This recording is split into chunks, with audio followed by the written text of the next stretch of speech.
Halo semuanya, selamat datang kembali di channel ini. Jumpa lagi dengan saya Vicky Himpong. Semoga kalian semuanya selalu dalam keadaan yang sehat. Kita akan segera membahas video yang sudah dirangkum untuk memberikan kalian semua informasi terbaru tentang perpolitikan di tanah air. Kita akan segera bahas videonya. Selama ini kita ditipu dan diadu domba. Aku punya dua video, kalian bisa lihat sendiri betapa jahatnya mereka nipu kita selama ini. Ketika mahasiswa sudah bergerak secara organik, sesuatu yang serius sedang terjadi. Pasti. Ya tentu saja terhadap kebijakan pemerintah. Pemerintah bilang ini efisiensi, tapi nyatanya ya dananya dibawa ke Danantara. Nah, ini kan ngawur gitu loh. Ini jelas-jelas ini adalah pemotongan anggaran yang tidak perlu gitu, dan jelas ini bukan efisiensi. Jadi jangan pernah tertipu dengan kata-kata semacam itu. Itu video podcast abal-abal dari Media Tempe. Nah, sekarang kalian bandingin sama kenyataannya. Sebenarnya kami dari mahasiswa itu menyambut baik terkait efisiensi ini apabila dia tepat sasaran. Makanya kami dalam tuntutan adalah kaji ulang, bukan menolak efisiensi, Mbak. Ketika sekali Menteri Keuangan sudah mengkoreksi bahwa tidak ada pemotongan untuk yang berakibat pada kenaikan UKT, kenapa masih cemas? Karena gini, buat teman-teman mahasiswa ini, mereka perlu hitam di atas putih, mereka perlu kejelasan, mereka perlu peraturan yang emang benar-benar nge-state kalau itu nggak boleh naik, atau seruan, atau surat edaran, atau lain sebagainya. Karena apa? Karena akhirnya keputusan naik tidaknya UKT ini kan bergantung sama perguruan tinggi masing-masing. Guys, ternyata selama ini mahasiswa itu mendukung efisiensi yang dilakukan pemerintah. Dan mereka juga sebenarnya sadar udah banyak kebocoran di APBN. Jadi yang mahasiswa ributin dari kemarin itu, poin utamanya adalah cuma butuh kejelasan hitam di atas putih kayak surat edaran dari pemerintah yang menjelaskan kalau biaya pendidikan itu sama sekali nggak terpengaruh sama efisiensi. Karena Menteri Keuangan itu baru cuma statement lisan. Yang ditakutkan perguruan tinggi atau kampus mereka banyak yang ambil kesempatan isu efisiensi ini buat naikin UKT atau biaya kuliah mereka. Tapi podcast bocor alus tempe ini udah jadi bensin. Mereka ini bensin yang udah bikin kebakaran. Sebut ada gua hantu. Sorry guys. Ke bawah ya. Maaf. Ya, suka sekali memprovokasi dan memanas-manasi. Jangan-jangan mereka salah satu provokatornya, teman-teman ya. Aduh. Modern orator demo hujat Prabowo anjing dan menyerukan penggal kepala Prabowo akhirnya ditangkap hari ini Selasa. Iya kah? Ditangkap kah, Pak? Assalamualaikum warahmatullahi wabarakatuh. Luar biasa netizen. Mas Abang, kapan bikin parodi lagi? Aduh! Gara-gara gua telanjang dikatain banyak panunya, malah suruh bikin parodi lagi. Sebenarnya itu bukan panu, itu adalah tato tapi tintanya putih, bukan panu. Tato tinta putih. Strike to the point, Pak. Itu gengsi dong, YouTubein lagi. Saya tidak akan bahas itu, ya. Saya akan bahas betapa dunia kampus kita hari ini adalah krisis moral. Krisis moral. Luar biasa. Krisis moral ini diduga diakibatkan oleh guru besar kita, kemudian dosen-dosen kita ke bawah turunannya, serta mahasiswa yang dihasilkan adalah guru besar, dosen, dan mahasiswa yang memang berotak kotor dan berhati busuk. Bukan kritis, bukan. Apalagi ilmiah, jauh dari ilmiah. Tapi kotor otaknya dan busuk hatinya. Itulah dunia kampus kita hari ini. Krisis moral. Bener-bener krisis moral. Coba kita lihat dulu videonya, baru itu nanti kita bahas. Lihat lagi ya videonya, teman-teman ya. Miris kan? Krisis moral, betul.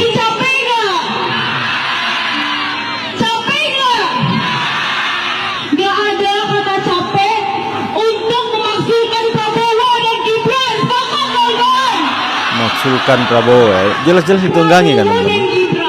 Memilih membuang undang-undang yang anti rakyat, tidak berpihak pada kita semua. Padahal ketika mereka waktu kampanye memohon-mohon membayar kita untuk apa? Untuk memilih mereka. Namun pada akhirnya suara kita Apa Anda tidak dengar. Apa saya yakin 100% Anda tidak memilih mereka, Anda memilih Abah. Saya mengajak kawan-kawan untuk rangkul satu sama lain, nyanyi bersama-sama. Shalalalalala, Prabowo anjing. Shalalalalala.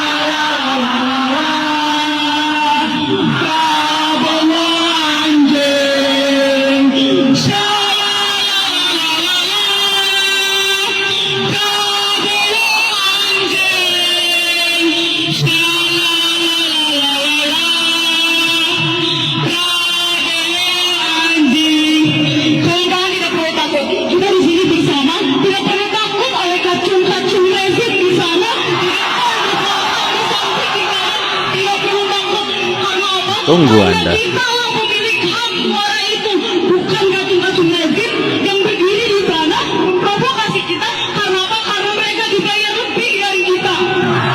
Tolong. Harusnya Prabowo Gibran sadar 100 hari tidak becus berdiri di istana. Lalu apa yang mau mereka lanjutkan? Apa yang mau mereka lanjutkan? Bahkan untuk penggal kepala-kepala mereka karena mereka tidak becus mendengarkan suara Bapaknya kita. kelihatan kena efisiensi anggaran ini. Tidak ada kata akhir dari perlawanan. Perlawanan akan terus ada dan berlipat ganda. Jadi para kacung-kacung rezim jangan Jadi orang tuanya pasti HTI itu HTI atau enggak FPI. Kita akan terus berlawan sampai Prabowo Gibran Baju agamis tapi mulutnya kotor dan busuk. anjing sepakat kawan-kawan. Hidup rakyat Indonesia. Hidup rakyat Indonesia. Hidup rakyat Indonesia. Astaghfirullahaladzim. Astaghfirullahaladzim. Astaghfirullahaladzim. La haula wala quwata illa billahil azim. Ya Allah ya Rabb. Ampuni ya Allah perempuan dajjal ini ya Allah. Jika dia PSK yang menyusup di tengah-tengah mahasiswa dan melakukan emosi orasi, Bapak ini ya. tegur ya Allah. Ya Allah ya Rob, sadarkan mereka ya Allah. Mereka berhijab ya Allah. Saya nggak tahu hijabnya hanya sebagai kedok atau memang benar-benar berhijab murni menutup aurat.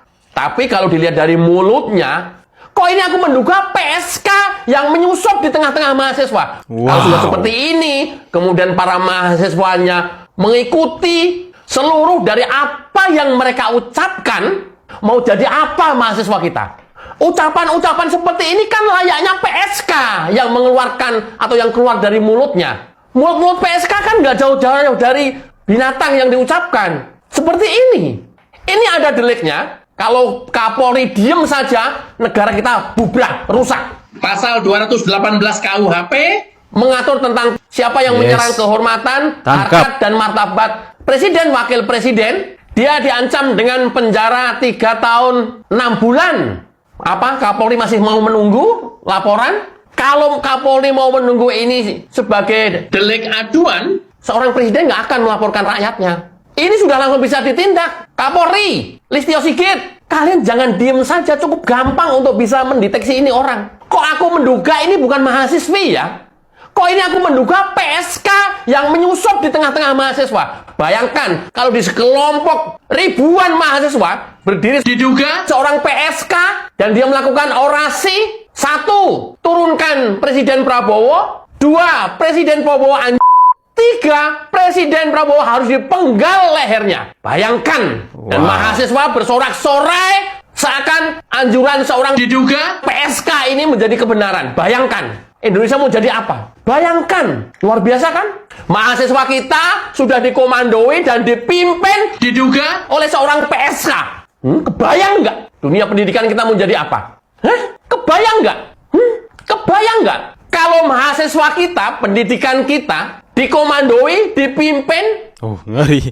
Kelihatan Bapak ini benar-benar emosi, marah, berapi-api teman-teman. Karena itu miris melihat kondisi mahasiswa yang mau mengikuti seorang yang mulutnya kotor seperti itu.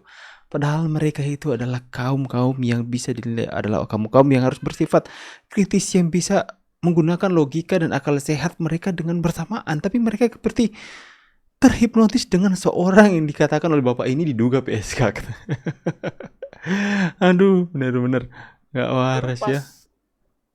Mengundang Bung Silves Demi membela Hasto, Megawati sanggup korbankan kepala daerah. Habis ketemu Pak Jokowi. Iya, kemarin 2 hari lalu kita ketemu Pak Jokowi makan. Oke teman-teman, itu masih tetap berlanjut pembahasan kita tentang mahasiswa Rin. Bahkan sampai katanya ada yang siapa sih yang katanya mau penggal kepala presiden itu nggak perlu ada laporan lagi.